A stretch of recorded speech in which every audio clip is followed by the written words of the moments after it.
Hello Capricorn, Sun, Moon, Rising, and Venus signs. Kamusta kayo? Sana po ay nasa mabuti kayong kalagayan. Welcome back po sa Star Tarot. Kung bago kayo dito, welcome din kayo. Thank you sa inyong support. I truly appreciate it.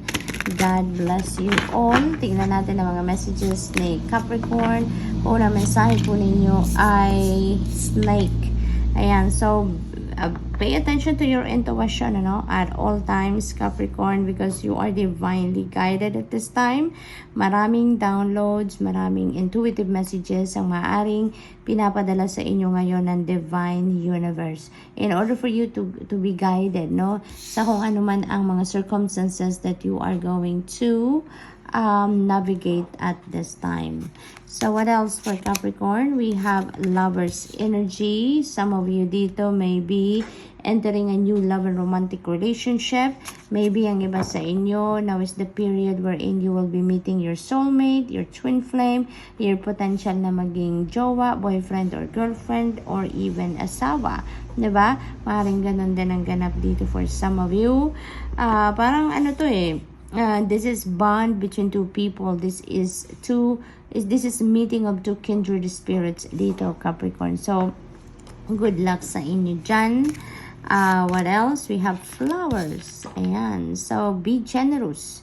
Success and emotional fulfillment are yours. Kaya kung ano man yung mga rewards, financial rewards na makukuha ninyo sa ngayon or makakamit sa ngayon, don't just keep it to yourself. Diba? Yan sinasabi dito. Be generous. Share whatever you have. Share the blessings na nare-receive ninyo. Anyways, si Capricorn, you are such a very generous person naman talaga.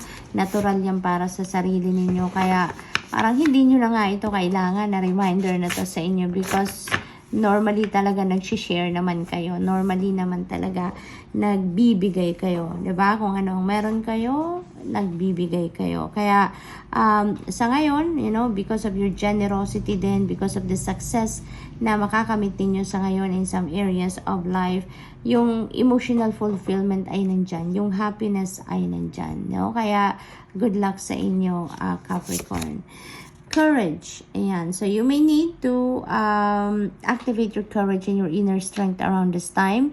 There could be a situation dito wherein kailangan ninyong magpakatatag. Kailangan ninyong tibayan ang inyong loob in order for you to navigate your current circumstances. So, maaaring may mga sitwasyon dito na challenging, kaya kailangan ninyo na magpakatatag. Maaring meron ditong mga sitwasyon wherein siguro na paghihinaan kayo ng loob, nahihiya kayo, merong pagpo-procrastinate, kaya kailangan din ninyo na magpakatatag kayo, tibayan ninyo ang inyong loob dahil kaya ninyo yan. You don't need to procrastinate or magdalawang isip pa, diba? Patience. Ayan, some of you, this is what you really need right now. Mag-practice kayo ng more patience pa. Maaring pasensya yan sa person ninyo. Maaring kailangan pa ninyong maging pasensyoso at pasensyosa sa inyong mga relationships.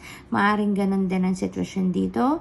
Posible din, Capricorn, this is patience towards the things na gusto ninyong mangyari sa buhay ninyo. Posible na merong mga minimithi kayo sa buhay na alam mo yun, na matagal na ninyong pinagsisikapan, matagal na kayong nagpipersevere, pero parang malayo pa or hindi pa ninyo nakikita man lang ang sign na malapit nyo nang makuha or ma-achieve ang kung ano man ang bagay na yan. Kaya ngayon, inibitahan kayo to be more patient. Practice more patience nang sa gayon,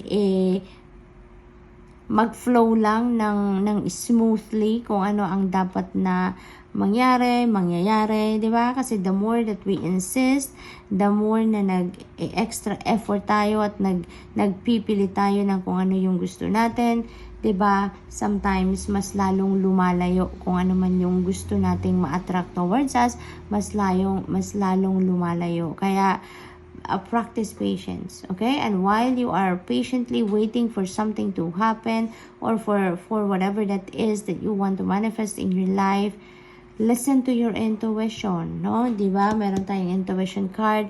Listen to your intuition because you never know that there is an important guidance for you sa ngayon na binibigay sa inyo to lead you towards something, to lead you to do something na maaaring yun ang kailangan ninyong gawin at this time, no? While you are waiting, okay? So, what else for Capricorn? We have new beginnings. Napakaganda. So, most likely, ang iba talaga sa inyo dito is starting a new relationship with the lover's energy. Okay? So, posible yan na meron kayong gagawing bago din in some areas of life. Maaring that is new trabaho, new endeavor, new business venture. Posible din na meron ditong bagong pag-ibig na parating, bagong relationship. It could be anything, but definitely you are embracing new beginnings. Hindi lang ito isang bagay, isang area ng buhay ninyo na magkakaroon kayo ng pagbabago, but could be in different areas dahil beginnings ang sinasabi ng card na yan. Okay? So, let's see what else for Capricorn. We have smoky quartz. Ayan, let it go. I-release nyo na yan, Capricorn. Alisin nyo na yan sa buhay ninyo. Okay? Let it go dahil hindi na yan nararapat para sa'yo. Hindi na yan ang panahon para, hindi na yan kailangan or hindi na worth it yan ng inyong oras, panahon at energy. So, i-release nyo na yan, whatever that is. That could be situation, that could be a tao, anything that doesn't serve your highest good. Now is the time for you to let them go. Now is the time for you to release them out of your life so that you can also make room sa sarili ninyo, so that you can also welcome newness, okay, sa buhay ninyo. So we have Jade. Ayan, be the bigger person. Okay? Be the bigger person. Situation is here siguro sa buhay ninyo wherein you need to step up as the bigger person. Now is the time that you need to do things, alam mo yon, na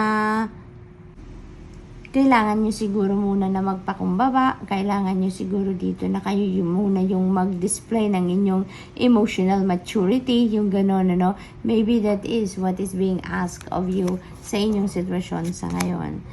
Red Jasper, take action. Ayan, para makarating kayo dito sa fresh start na yan. Huwag na kayong mag-procrastinate. Huwag na kayong magdalawang isip pa. Huwag na kayong mag-hesitate pa. Instead, mag-take action na kayo. Instead, gawin nyo na. Take the necessary steps that you need to take para nang sa gayon, marating nyo na kung ano man yung mga dapat ninyong marating. Magawa nyo na kung ano man yung mga kailangan ninyong gawin. Okay, Capricorn? So that's all I have for you for the month. Thank you for watching. Love and light. Namaste.